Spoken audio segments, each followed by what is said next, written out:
di siang Jumat ini, mari kita syukuri nikmat iman, nikmat Islam, dan nikmat ihsan. Banyak orang mensyukuri nikmat Islam dan iman, tapi jarang mereka yang mensyukuri nikmat ihsan. Nikmat ihsan adalah rasa kedekatan kepada Allah Subhanahu wa Ta'ala. Marilah kita perbaharui selalu iman dan takwa kita dengan memperbanyak kalimat tauhid la ilaha illallah. Kita perbaharui tawakal kita setiap hari dengan memperbanyak kalimat la haula wala quwwata illa billah. Kita perbaharui pola hidup kita dengan memperbanyak bismillahirrahmanirrahim. Tidak lupa, mari kita kirimkan salam rindu kita kepada baginda Nabi Muhammad sallallahu alaihi wasallam. Karena beliaulah kita bisa menyembah Allah. Jika tidak, mungkin kita masih menyembah pohon, menyembah gunung, menyembah matahari, menyembah berhala, nyembah sesajian, nyembah jimat, dan lain sebagainya. Tapi karena jasa Rasulullah inilah kita terbebas dari kegelapan syirik, kegelapan kejahilan, dengan terangnya tauhid. Dan tauhid itu adalah menyembah Allah sebagaimana mestinya. Sahabat-sahabat Jumat yang makan Allah, di khutbah-khutbah yang lalu kita menceritakan kisah Sayyidina Adam alaihi salatu wassalam. Adam, beliau berumur panjang sekali. Beliau setelah hidup lama sekali surga. Satu hari di surga sama dengan 1000 tahun di dunia. Bayangkan sudah berapa hari Nabi Adam hidup di surga. Berarti umurnya sudah sangat panjang. Lalu dengan skenario Allah mengatakan inni ja'ilun fil ardi khalifah, aku akan ciptakan, jadikan di muka bumi khalifah. Maka dibuatlah drama surgawi. Itu adalah drama dan Allah adalah sutradara sekaligus skenarionya. Dan bagaimana caranya supaya Nabi Adam yang tadi tinggal di surga kemudian berpindah ke bumi? Karena memang tujuan Allah ingin menjadikan Nabi Adam khalifah, pengatur alam semesta ini, terutama bumi. Maka dibuatlah perseteruan dengan, kenapa engkau menjadikan di muka bumi orang yang berpotensi membuat kerusakan dan membunuh, sedangkan kami ini ahli zikir?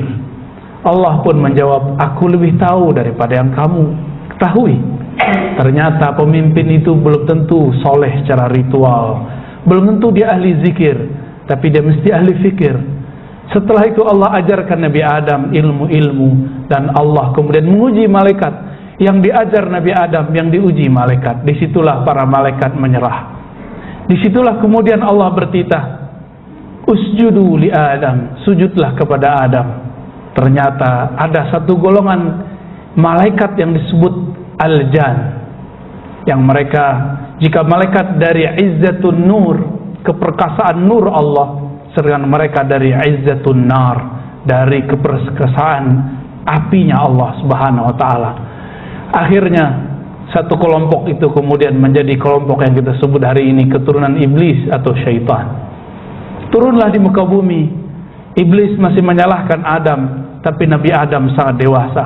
Nabi Adam mengatakan, Rabbana zalamna anfusana, ya Allah yang salah kami. Fatalaqa Adam, maka Adam mengadu datang kepada Allah di kalimat, dengan beberapa kalimat taubat. Itulah Rabbana zalamna, yang dalam beberapa riwayat ada hadis lain 40 tahun, tapi yang paling masuk akal adalah 40 hari, karena itu sebentar bagi baginda Nabi Adam alaihi salatu wassalam. Pendek cerita, Nabi Adam pun punya keturunan di bumi. Yang paling sering kita dengar adalah kisah Habil dan Qabil. Habil dan Qabil, dua anak yang karakter berbeda. Habil orang yang tawakal, sabar, berjiwa besar. Qabil ambisius, tidak sabar, terkadang iri. Tapi irinya dibiarkan, akhirnya menjadi watak. Walhasil, dalam ujian persembahan antara Qabil dan Habil, Habil pun dibunuh. Di saat itulah Nabi Adam mulai menyembunyikan rahasia dari anak yang satu ini, yang hasad ini, yaitu Qabil. Inilah sejarah hasad pertama di alam semesta. Qabil membunuh adiknya sendiri. Maka jika ada orang membunuh siapapun sekarang, itu memang genetik dari sana, karena kita keturunan mereka. Lalu Sayyidina Adam tidak lama setelah itu hampir wafat. Tapi sebelum beliau wafat tapi ada yang mengatakan umur Nabi Adam masih separuh di bumi, mengatakan 400, 600 tahun. Ada riwayat 400 tahun, arba'umiyah. Lalu lahirlah seorang anak namanya Syis. Syis dalam bahasa Suryaniyah. Nabi Adam berbahasa bukan bahasa Arab murni, tapi bahasa Suryaniyah. Konon dalam hadis disebutkan bahwa Nabi Adam di surga berbahasa Arab. Wallahu alam, hadisnya sampai hari ini belum kita temukan yang sahih. Baru yang kita temukan riwayatnya yang bermasalah. Tapi tidak ada lagi hadisnya kecuali hadis yang beri nama anaknya yang tadi itu bernama Syis. Syis dalam bahasa Suryaniyah berarti pengganti hadiah dari Allah, yang tadi adalah Habil. Nabi Adam mengira Habillah nanti pelanjutnya jadi nabi. Ternyata Habil dibunuh. Yang jadi nabi adalah Syis alaihi salatu wassalam. Nabi Syis yang berarti pengganti atau anugerah dari Allah, menggantikan Habil, kemudian meneruskan risalah Nabi Allah Adam. Syis banyak risalah yang banyak. Salah satu risalah Nabi Syis disebutkan bahwa beliau adalah nabi yang di masanya antara jin dan manusia masih bertemu fisik. Tapi dengan risalah Nabi Syis, maka Allah kirimlah Nabi Syis ke alam semesta semuanya, sehingga manusia tiada lagi yang bisa melihat jin. Benarlah Imam Syafi'i mengatakan, man qala ra'aitul jinna faqad kafar. Siapa yang mengaku-ngaku melihat jin dengan mata fisik, dia tentu telah kufur dengan satu ayat. Kalaupun lihat tentu bukan dengan mata fisik, tapi dengan mata batin. Dalam hadis Imam Ibn Hibban, hadisnya sahih, walaqad unzila ala Syis 50 suhufiyan. Allah, inilah nabi yang dia juga seorang rasul, tapi tidak masuk kepada rasul yang 25. Dia masuk kepada rasul yang 313. Jumlah rasul yang kita ketahui dalam hadis Ibn Hibban, jumlahnya persis 313. Dan yang nomor 2 setelah Nabi Adam adalah Nabi Syis. Lalu bagaimana dengan riwayat ketika hari kiamat semua makhluk datang kepada Nabi Adam, hadis Bukhari dan Muslim, dan mengatakan, wahai ayahanda kami, kakek kami, berilah syafaat kami. Apa kata beliau? Datanglah kepada Nuh, fa innahu awwalu nabiyyin wa rasulin. Dia adalah awal rasul dan nabi di muka bumi. Riwayat ini sebenarnya tidak bertentangan. Maksudnya bahwa Nabi Nuh adalah orang yang pertama memindahkan manusia dari satu tempat, atau juga dikatakan karena berkat Nabi Nuh maka umat bahkan alam semesta ini menjadi langgeng. Disebutlah beliau dengan Abul Bashar Ats-Tsani, bapak manusia kedua. Sedangkan Nabi Syis boleh disebut sebagai pengganti Nabi Adam. Tugas-tugas Nabi Adam beliaulah yang menggantikannya. Bapak saudara makan Allah, di masa Nabi Syis ini terjadilah pergesekan antara beliau dan abangnya sendiri, yaitu Qabil.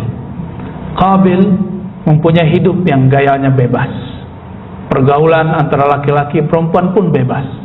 Semua alat hiburan dibolehkan tanpa ada time, tanpa ada batas.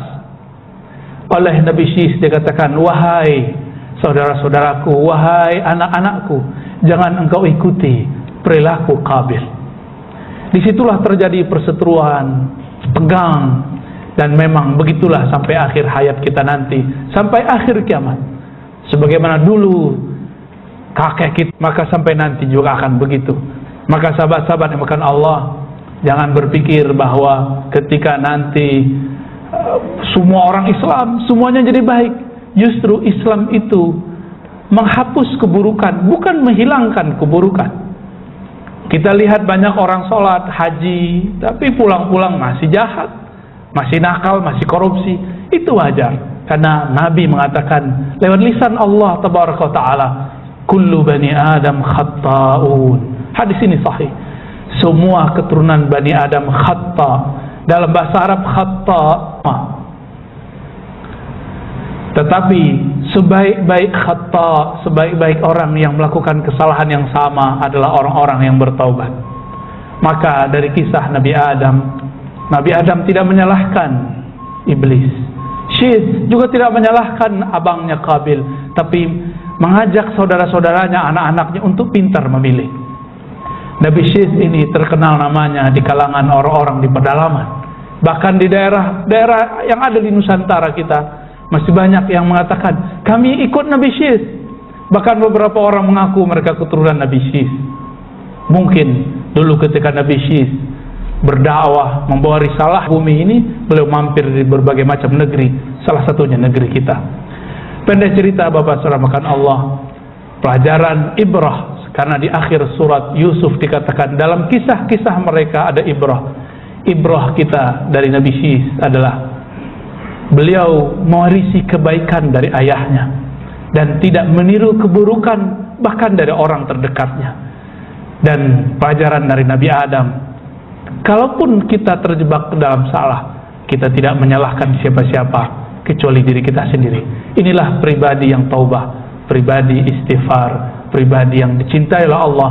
Innallaha yuhibbut tawwabin.